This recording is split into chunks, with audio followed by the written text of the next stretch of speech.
ഒമാനിലെ പ്രവാസി വിദ്യാർത്ഥികൾക്കും യുവജനങ്ങൾക്കുമായി കലാലയം സാംസ്കാരിക വേദി സംഘടിപ്പിച്ച 14ാമത് എഡിഷൻ പ്രവാസി സാഹിത്യോത്സവ് സമാപിച്ചു.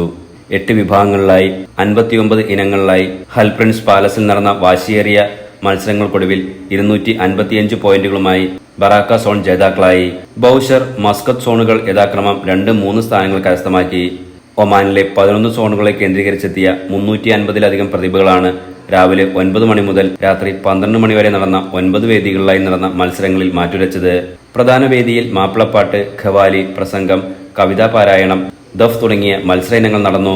കലാപ്രതിഭയായി മുഹമ്മദ് ദാവൂദ്, സർഗപ്രതിഭയായി സാഹിയ സൈനാബ് എന്നിവരെ തെരഞ്ഞെടുത്തു. കലയും സാഹിത്യവും മനുഷ്യന്റെ വികസനത്തിനും ഉന്നമനത്തിനുമാണെന്ന് കേന്ദ്ര സാഹിത്യ അക്കാദമി പുരസ്കാര ജേതാവ് KP രാമനുണ്ണി അഭിപ്രായപ്പെട്ടു. സാംസ്കാരിക സദസ് ഉദ്ഘാടനം ചെയ്ത് സംസാരിക്കുകയായിരുന്നു അദ്ദേഹം. സ്വന്തം മതവിശ്വാസം മുറുകെ പിടിക്കുമ്പോഴും മറ്റുള്ള മതക്കാരെ ഉൾക്കൊള്ളാൻ നമുക്കാവണമെന്നും രാമനുണ്ണി അഭിപ്രായപ്പെട്ടു. IBP director Majeed Ariyallur, RSA national executive secretary VM Shareef സമതി, മഞ്ഞപ്പറ്റ നിസാർ സഖാഫി വയനാട്, അഡ്വക്കേറ്റ് മധുസൂദനൻ എന്നിവർ സംസാരിച്ചു. Enlight news, Seeb.